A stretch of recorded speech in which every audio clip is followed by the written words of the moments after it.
Hey, what's up everyone? Welcome to my Brexit video. Alternative title, Reality is often disappointing. The video we're looking at today is from fake university PragerU, and it's not about why the UK should leave the EU, that's an old hat by now, but why it voted to leave. I've chosen this one because as soon as the referendum was over, a lot of talking points from the pro-Brexit lot got dropped and exposed as the obvious lies that they were. But this video, because it came out after the referendum, only features the bare bones of the pro-Brexit side. It also asks bigger questions like, is the EU undemocratic, or what does sovereignty really mean? To top things off, it's made by Mr. Brexit himself, former UKIP member Nigel Farage, who has been doing nothing but agitating for the UK to leave the EU. So ideally, he should offer the best arguments. So without stalling or endlessly prolonging what will ultimately be a very painful experience, let's dive into the video. If one big government is bad, imagine how much worse two big governments would be. But that's what people living in Europe have to deal with. Their own nation's bloated government and the supranational government of Europe, now known as the European Union. Bureaucracy times two. How's that for a horror show? Well, actually, you've no idea. It's worse than you think. Believe me, I know, because for 17 years, I've represented South East England as a member of the European Parliament, the EU's legislative body. Okay, big government. And this is actually another reason why I like this video about Brexit so much. It becomes pretty clear from the get-go that this video is designed as propaganda, targeting an American audience. This is why the video starts out with the big government talking point, although the dichotomy of small versus big government usually isn't used as a political slogan in Europe. It's predominantly a pejorative in the American lexicon and doesn't make much sense in the context of European governmental bodies, since they're pretty much all big by American standards. But Farage used the slogan nonetheless because he wants to paint a picture of an overarching giant bureaucracy wasting tax money by shoving papers around. That doesn't really work with the EU though. The percentage of the EU's annual budget that goes towards administrative costs is about 6%, which is way less than what other national governments spend. Comparing the EU to any national governmental body in terms of efficiency is going to end up in a win for the EU, because it's way smaller and fulfills different functions. A look at the EU's costs per capita makes this blatantly obvious. The EU doesn't pay out social benefits or any of that, which allows it to pour the majority of its budget directly back into its member states, with the biggest chunk going towards furthering economic development. If you're curious where the money goes that your country pays in, you can just look it up by selecting a country in the EU's budget at a glance tool. Or if you want to know how it might affect you directly, you can visit whattheeudoesforme.eu and check out what local projects have been supported with EU funds. It's also wrong to think having the EU as a supranational body means significantly more bureaucracy for its member states, let alone times two. For instance, because of the common market, national governments don't have to negotiate trade agreements with one another, and because of free travel, there are no border checks anymore. The big government slogan is put in this video to cause a gut reaction from an American audience to view the membership in the EU as bad, without having to justify that claim. And you could easily use the same big versus small government dichotomy to justify any kind of separatist cause. Imagine having to deal with a city administration, a state government, and a federal government on top of that. Bureaucracy times 3. Ludicrous, I tell you. Let's get Germany back to when we had real freedom as a patchwork of feudal city-states. But that was just the intro, so let's see what Nigel Farage has in store for us. I was also leader of the United Kingdom Independence Party, or UKIP, where I led Britain's effort to leave the European Union. To their everlasting credit, that's just what happened on June 23rd, 2016. The United Kingdom left the European Union. The world knows it as Brexit. Just a minor nitpick and some additional information here. It's worth mentioning that Nigel Farage has left UKIP since this video came out of the party's anti-Islam fixation and for cuddling up to racist fraudster Tommy Robinson or Andrew McMaster or whatever pseudonym he goes by these days. I'm also not sure why Farage claims the UK left on June 23rd, 2016, or why the video is titled in the past tense. The UK hasn't left the EU, they just had a non-binding referendum on if they should do it, but then again, minor nitpick. Brexit is a statement of national sovereignty. Don't misunderstand me. I like nations, I like borders. I like the people that live within those borders, making their own laws. But I don't like it when faceless bureaucrats make laws for nations they don't even live in. But that's what they do in the European Union. Imagine a Belgian telling a Brit, how much he can charge his customers, or the reverse. The EU bureaucrats do this in a myriad of different ways, all day, every day.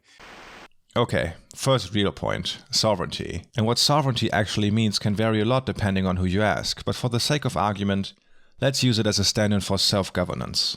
So the question is, will the UK have more self-governance outside the EU than inside? Well, it definitely will have in some regards. Brushing aside that there are no EU laws on the books to whom the UK has not agreed, there won't be other nations involved in the making of laws and regulations.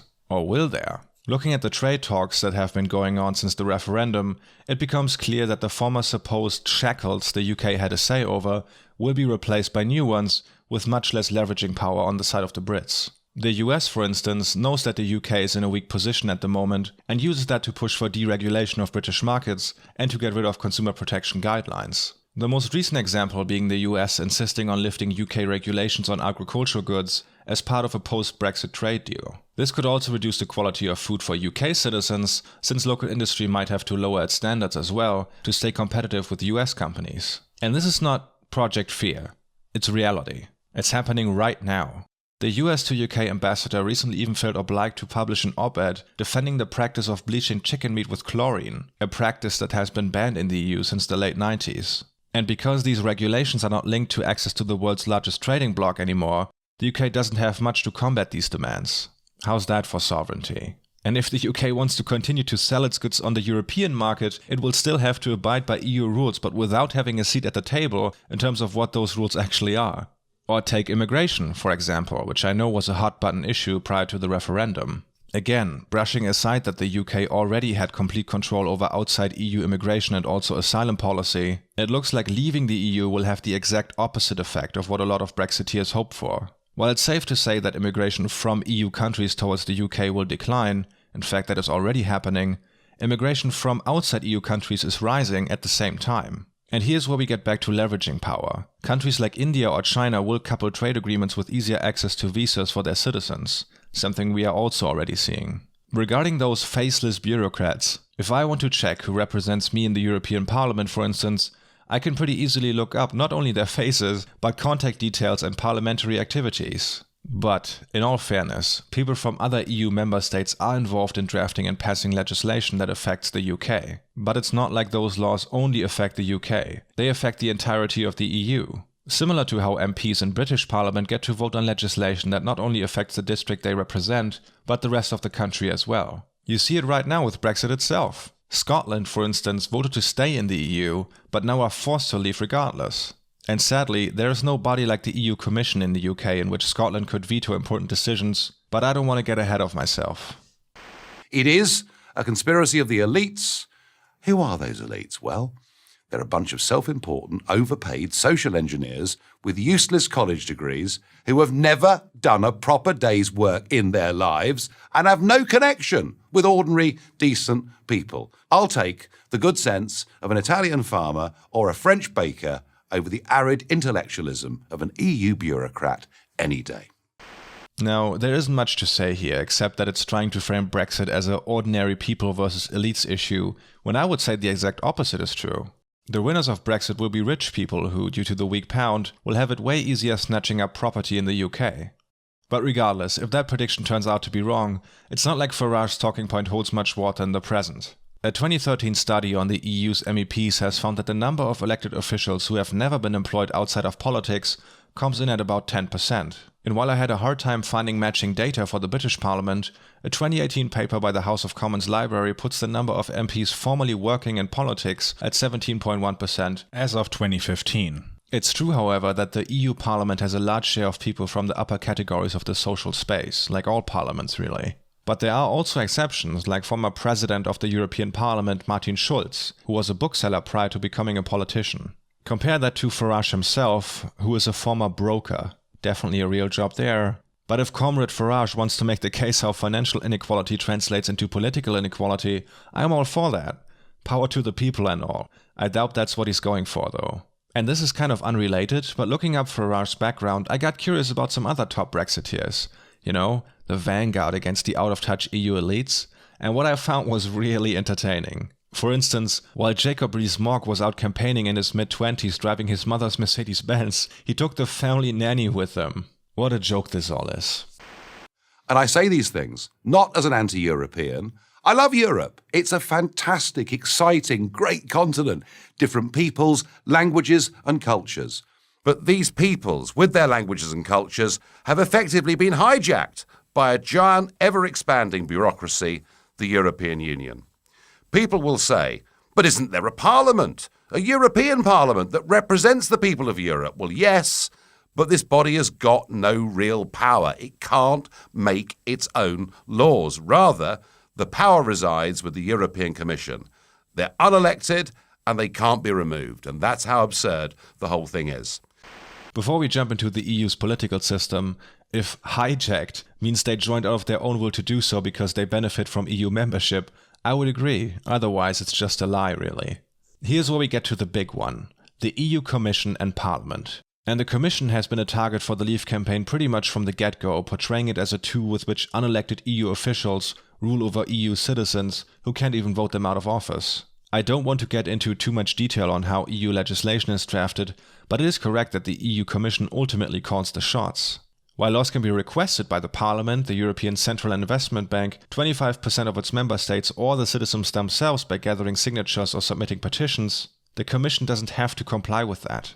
The Parliament, for instance, can't push a law through the Commission, no matter how big the support is. And as far as I can see, this argument has been one that convinced a lot of people that the EU is ultimately undemocratic and strips its member states of their sovereignty. In my opinion, that viewpoint stems from a fundamental misunderstanding on why the Commission exists in the first place, and what might that be? Drum rolls, please. The EU Commission exists to protect the sovereignty of its member states. For instance, if a couple of member states would push for legislation in Parliament that is to the disadvantage of another state, that state can just veto the law via its seat in the EU Commission. It's true that the members of the Commission aren't elected directly, but they have about as much democratic legitimacy as a minister on a national level. In addition, if the Commission wants to pass something, it has to be agreed upon by every state representative.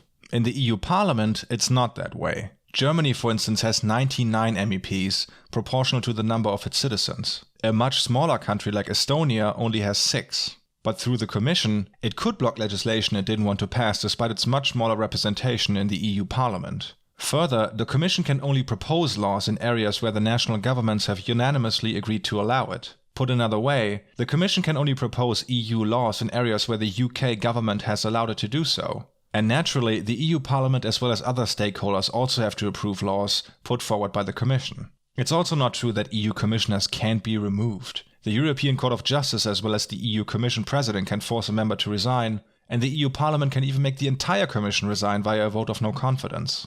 But just so you know, that does mean there isn't a case for reforming the system with, for instance, letting the Commission President be elected directly by the people. There is actually a lot of stuff about the EU that sucks, and I'll talk about that a bit later in the video, but the sheer idiocy by Farage and other Brexiteers doesn't even allow for that kind of nuance. The European Parliament meets in Brussels. At least, that's what I thought when I was elected there. But once a month, do you know what happens? They load the contents of our offices and papers into big plastic trunks, and they put those trunks on lorries, and they drive them nearly 400 miles down Europe's motorways to a French city called Strasbourg, where for 4 days the contents of our office and our papers are put into a new office, and the Parliament then sits there. 12 times a year this back and forth happens, and this from an organisation who say they want to reduce their level of carbon footprint. This from an organisation whose accounts have not been given a clean bill of health by the auditors for the last 20 years. This, a Parliament? It's more like a travelling circus. Now, all of Europe knows that it's costing nearly 300 million euros every year to move this back and forth from Brussels to Strasbourg. Sorry I have to chime in here, folks, but with these PragerU videos, it's very hard to take everything point by point. What is described here as the travelling circus is actually true, although the costs are closer to 114 million euro annually, according to a recent audit. It's a waste of money that I think should not happen. Funnily enough, this was initially done to save money.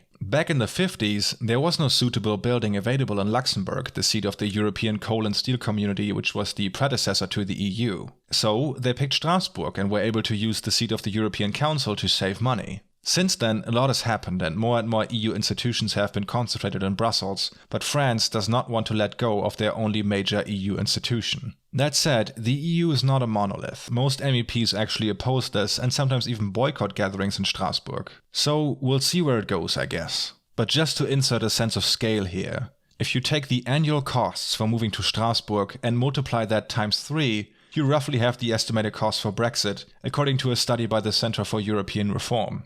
Although these numbers are hard to determine, this estimate falls in line with the ones from officials at the Bank of England and the UBS Group. And when I say costs for Brexit, I mean costs each week from the time of the referendum to September 2018, resulting in roughly 20 billion euros up until that point. That's just the estimated loss in GDP growth, by the way, not the money the British government spends directly. Be that as it may, I genuinely have no idea why they decided to include the records of the EU's Court of Auditors at that point in the video. This court doesn't judge what money is spent for, but the reliability of the financial records. So this money being spent on moving to Strasbourg in itself has no effect on their assessment. For the last few years, the court has judged the records of the EU to be fair and accurate, but also found that more than 2% of payments contain errors. And these errors usually boil down to stuff like EU funds not being spent according to established guidelines, like awarding an EU-funded contract directly without holding a proper bidding process. And guess who is responsible for that? It's the member states. In the UK's example, a 2014 Public Accounts Committee criticised the following. Over the last decade, the UK government has incurred at least £650 million in penalties to the European Commission because of errors in how UK public bodies have spent European Union funds. EU rules and regulations for spending EU funds are complex, and this in itself contributes to errors. However, UK governments have chosen to design programs which have added to this complexity, driving up the risk of errors and penalties further. UK government departments have exhibited a distinct lack of urgency in tackling complexity and reducing the levels of penalties incurred. HM Treasury has not done enough to hold departments to account for spending EU funds, nor to encourage learning from the best practice, nor to lead by example by improving the quality of information available on how well EU funds are spent in the UK. So much for that. Now let's listen to what Nigel concludes from the fact that France is able to block the moving of Parliament to Brussels entirely. So why isn't it reformed? Well, the way the EU's been structured, to change that would require changing the treaties. And to change the treaties would need all 28 member governments to agree not to go to Strasbourg 12 times a year. And you know something? The French are never going to agree to that because it's in their economic interests for the travelling circus to go to Strasbourg. And it shows you that a system of lawmaking has been devised where not only can the voters not change anything, but the institutions themselves are pretty much incapable of reform. Now, if you're like me, you might get a bit confused by now, because apparently it's a big problem for Nigel Farage that member states can dictate law to other member states, which they can't, for the record, but it's also bad that every country has the ability to block changes that are not in their interest. I'm starting to think a large portion of EU criticism by right-wingers is just an inner political tool and lacks any kind of substance or consistency. But we're about to be served a real example of supposed EU tyranny, so let's listen in. Unfortunately, this is no laughing matter. Let me give you an example my countrymen know only too well. The United Kingdom is an island, it's surrounded by the sea, and yet, as members of the European Union, we were only allowed to catch 20% of the fish swimming in territorial British waters. What that meant were tens of thousands of jobs lost in Britain's coastal communities as we effectively gave away the ability to look after one of our greatest resources to a bureaucracy based in Brussels. This is the last point Nigel brings up, and it's also a very common one. But the way this is framed should make your ears ring from the start, really. Because if Britain was only allowed to catch 20% of the fish swimming in British waters, implying other EU states take the other 80%, there wouldn't be any fish left, would there? It's true, however, that how much fish Britain is allowed to catch is subject to a quota negotiated on an EU level. Britain's share in this quota is about 30%, and that is because there's no such thing as a British fish. That implication is a red herring. Fish Fish don't respect national boundaries, and depending on the fish and the time of the year, they move in and out of British waters. In the case of the North Sea herring, for example, most of the juveniles live in the southeast corner around the German Bight, whereas the adults tend to congregate around the Shetland Isles prior to spawning at various sites along the British coast. This is why EU countries strike agreements on how much each member state can catch. It's also not like it's just 30% that Britain gets, it depends on the fish really. For example, the UK gets about 84% of the North Sea haddock quota, 81% of the North Sea monkfish quota, and 98% of the West of Scotland prawn quota, but only 4% of the North Sea sprat quota. Adding to that, these quotas are largely based around the agreements that existed prior to the EU, some even date back to the Middle Ages. So leaving the EU does not mean the UK will have more control over how much fish they can catch. They just opt out of the existing agreement and will ultimately have to strike another one. But wait, I hear you say. Can the UK just say, these are our waters, we will catch how much fish we please, and we don't care about other countries. They can just stick to their own waters. Theoretically speaking, that's possible, but here's where we get to what actually destroyed a significant part of the British fishing industry. It's called the Cod Wars, which were a series of disputes over fishing rights between the UK and Iceland. Mostly they were kicked off by Iceland going, see these waters over there? Yeah, that's our fishing territory now. At one point it even escalated to ships intentionally ramming into one another, British fisher boats requiring protection from the Royal Navy, and Iceland allegedly demanding the US to send fighter jets and bomb British ships. Isn't history amazing? In the end, all these disputes ended in favor of Iceland, resulting in thousands of British fishermen becoming redundant. Here you might be asking yourself how a nation like Iceland was able to force a naval superpower like Britain into submission. It was actually pretty easy for Iceland. They just threatened to pull out of NATO. And since Iceland is placed in the Greenland-Iceland-UK gap, which was a submarine warfare choke point during the Cold War, the UK had no choice but to back down. One more thing regarding fishing rights though, it's true that even after the Cod Wars, small fishing businesses that make up the engines of a lot of coastal communities have been declining. But this is much more likely down to the fact that the splitting up of the quota, which the UK government is responsible for, is mostly ending in favor of large companies rather than small ones. Now, why am I telling you about the Cod Wars at the end of this video? In my opinion, this is the perfect showcase why sovereignty is such a useless term surrounding the Brexit discussion. Britain isn't an empire anymore. They will have to work with other countries in an increasing globalized world. Understanding that is one of the reasons the EU exists in the first place. Together, we have a much better chance to make our own rules and not become prey to other world powers imposing their will onto us. That's why the domino effect that Nigel Farage predicts at the end of the video didn't happen. I want good relations between all the European nations. I want prosperous, free and fair trade between those nations. But I'll be damned if I'm going to give up my rights as a British citizen so that some Eurocrat can tell me how to live. I won't do it, and I'm certain that across the continent, ultimately, the French and the Italians won't put up with it either. I'm Nigel Farage. The Leave camp seems to have miscalculated who the dominant power in Europe really is, and that this power will do everything to protect its member states and demonstrate that being in the EU actually means something. For instance, prior to the referendum when the subject of the Irish border came up, as rarely as that happened, prominent Brexiteers seemed pretty confident to be able to strike a deal with the EU despite its red lines on the issue. Now it turns out that the EU won't throw Ireland under the bus, and the UK slowly starts to realize what being outside the club really means. And please don't get me wrong, there are a lot of aspects about the EU that are genuinely worth of criticism. We see it right now with the huge opposition to Article 13. And if you're mad about that, here's what you can do. Keep that anger inside, grow it, care for it like some kind of rage baby, and then let it out at the ballot box during the European elections in May. Here's a handy breakdown to help you channel that anger. Besides that, I would even go as far as to say the EU project will fail if it doesn't find an alternative to its dysfunctional monetary policy. Setting up the EU like I would like to have it would not only require changing several treaties, but also the shift away from neoliberal politics. And although movements are springing up that push for a change like this, it remains a gigantic challenge. But even if the UK would take a significant swing to the left after leaving the EU, it cannot escape the gravitational influence of Europe. 21st century socialism requires transnational cooperation. Brexit, as a project of nationalist re-entrenchment, offers nothing to combat the effects of global capitalism.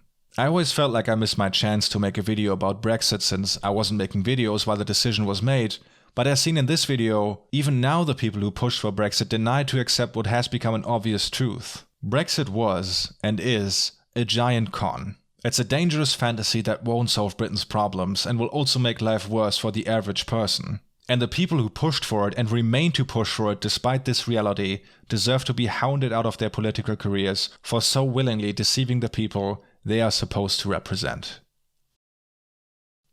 So, that was that. What kind of put me off about making a video on Brexit was that the timing always seemed wrong since there's so much happening and there are new developments every day. And with Brexit possibly being postponed now and Labour backing a second referendum, who knows what will happen? Maybe there will really be a second chance to decide. Or perhaps I'll have to set up some kind of refugee commune for British left-tubers here on the mainland.